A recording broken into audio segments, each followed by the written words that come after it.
Automation's a really powerful tool to use in your business, but bad automation is an absolute danger. So a good automation will make the customer experience faster, cleaner, and easier, and a bad automation is going to create confusion, send the wrong message, annoy your good prospects, and make the business look less human. And I have experienced this firsthand and lost clients from it. So in this episode, I want to break down a real example from a client call where a ManyChat setup was cause of creating wrong replies, treating the wrong time, and causing confusion throughout Instagram. So the solution was not to add more automation, it was to turn it off. Keep the human response where it was working and only using automation for very specific offers. I'm Paul Meldrum. I started in fitness within 2 years. I had won National Trainer of the Year back to back. I built Australia's first semi-private training studio and seven-figure. And in under 12 months, I scaled our Ascend Collective marketing consulting agency from 0 to over 7 figures in 12 months. So I've used a lot of automation in this process, and I know where it works and where it doesn't. So across all the businesses I work with, one of the biggest mistakes I see is people thinking automation makes things better, and it is not true. It only works when the strategy is really, really clear and you have a good system for it. So in this client call, the team that we're talking about were already good with customers. They were responsive, they understood how the business worked, the tone of it, they cared about the members, but ManyChat had become a nightmare. It was replying to the wrong messages, it was creating confusion, it had weird triggers and not matching how the business wanted to communicate. So what we did is we stripped it right back to improve their outcomes. So by the end of the episode, you'll understand when to use automation, when not to use it, and how to stop your systems from actually damaging the customer experience. And you'll understand the difference between general inbox automations and specific offer-based DM automations, and that really, really matters with your marketing. So what happens in my experience with all the businesses I've worked with is most businesses add automation before they understand the customer journey, okay? Someone comments, someone replies to a story, someone asks a question, tags the business, blah, blah, blah, blah, blah. All those things happens, and the automation treats the things the same because people don't really understand how in-depth you need to be to create proper automations. So there's a couple of problems there. If we only use one or two automations or have them triggering on the wrong things, a person who tags your business doesn't need to be dropped into a trial sequence, okay? A person replying to an Instagram post doesn't always need a sales pitch. A past staff member sending a message does not need to receive a book a service spot. Warm prospect asking a real question does not need random menus, okay? The automation becomes very anti-human and the business feels less personal. It creates friction and resentment. It confuses people and it makes the team lose trust in the marketing. And if a team loses trust, they'll stop using it. So it's not, can we automate it? It's should we automate it is the first question you ask before you do that. So the plan that we did, we went through 3 parts with it. We turned off the broken general automations I had. We used humans where humans are better, and we used ManyChat only for specific offer campaigns. So let's break that down. So the first thing we did with this business is I actually went in and found the automation that was causing the issue. So what was happening is the ManyChat was actually being triggered by random words in DMs. It was from people who'd messaged many times getting a generic reply all the time with menu options and booking links, etc. And the booking links all went to dead links. So this is when the automation became a problem. They would get random automations randomly when someone was messaging something. So what we did is we actually disabled every broken flow. All the conversation starters, default replies, main menus, anything that triggered too broadly and went to a random landing page that didn't exist anymore. So we got a 404 error. We basically just deleted it because when the bot's confused and there's not the right messaging there and links have changed, what happens is the solution is not to fix the problem, it's to actually just eliminate it totally. It was more costly to the business and you get a faster return on investment by getting humans to do it because the volume of work that they had coming through there, the volume of messages, wasn't high enough for us to go, you know what, this is an actual problem, okay? Bad automation should never replace good human interaction. So when I looked at it with them and talked about it, we decided, and when I suggested that we actually go, where is human response better? And I'm like, your team's biggest skill set is how you interact with customers, okay? The team understands the business, they understand the members, they talk to them, they're friends with them, they know when people are asking genuine questions, and most importantly, they care. So the best system for that is a human response. I looked at their message volume and it wasn't in the thousands per day. I have one account that we help with their ManyChat out and they've run 4,000 messages through one automation per month. That's about roughly 4,000 to 5,000 automations per month of the same message because they run a huge volume of ads through it. Okay, they get high amount of traffic through it, so it would make sense to do that because no human could keep up with that demand. Well, they could, they just wouldn't do anything else. They would probably be either really bad at it or really good at it.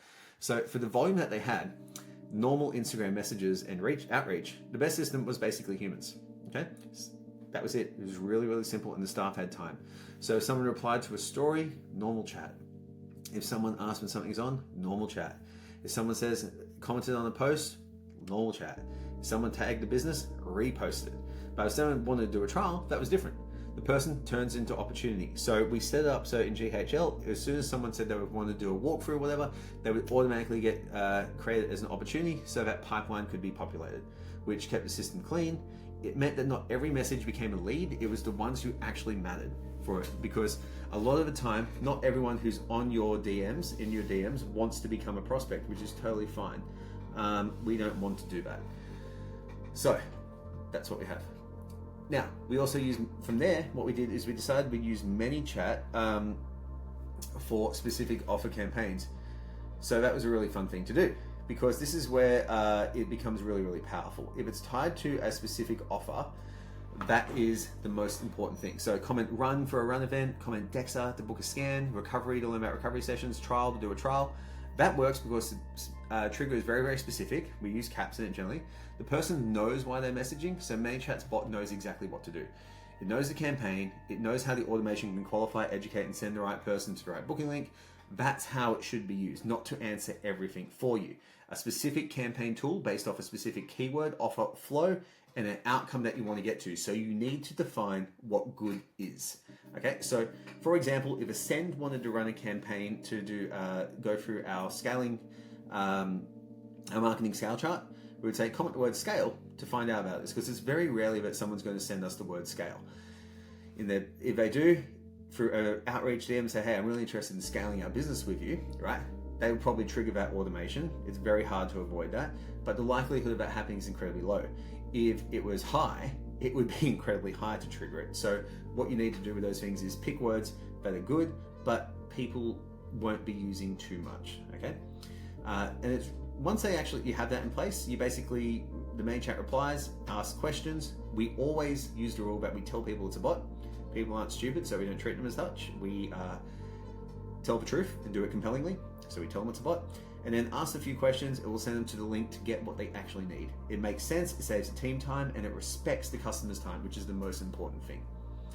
And then what we also found was the fact that the transcript, in the transcript of going through our stuff with them, we found that what was a marketing issue was a booking issue. So confirmation emails come through, but on the website inquiry form, it was programmed as white on white. Okay, so what's happening, people would fill in one of the forms, but the user cannot see what they were typing, so the conversions weren't actually landing. Now, this is from the old web page, not anything we built, but we actually needed to test the entire customer journey. So I went through and actually filled in my details, tested it, clicked the button, submitted the form, checked the email, did every single step of every single opt-in that they had available. And from doing that there, you can find some really, really cool things, or they suck when you find them out, right? You can find out some really good stuff on where you're actually missing things. And if you find those things, cool, you're going to get an increase in your business for very little output. So that was really, really fun that we had that. So if we are looking at the outcome from this and what we're kind of looking to do in our businesses, we need to make sure that automation actually makes the customer journey better, not just your life, okay, as a business owner. If it makes the customer journey worse, turn it off. Do not automate every message, not turn every Instagram interaction into a sales sequence. Don't let a bot speak when a human would do better. Use automation when there's intent, and there's intent for an inquiry. That's very, very clear, okay? But use human interaction as much as you can, particularly if you're in a service-based business, okay?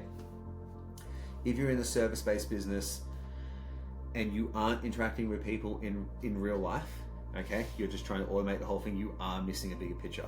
What will happen over time, and this is my opinion, it could be wrong, is that it will become more valuable in the world of AI to actually interact with a real human.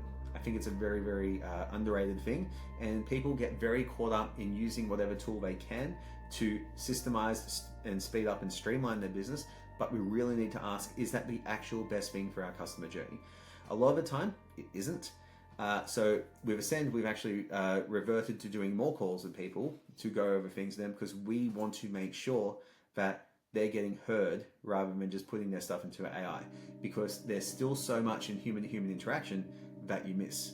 with a customer interaction that I had today, AI would not have picked how frustrated she was up with her particular circumstances that she was going through. So when we did that, and she knows that, she felt that empathy, the whole conversation totally changed. If it was an AI, she just would have been pissed off the whole time, probably walked out. So very important to remember that. So best systems in business are not the ones with the most automation. It's the ones where the customer knows what to do, the team knows what to do, and what happens there is that the person feels taken care of and the customer journey is handled.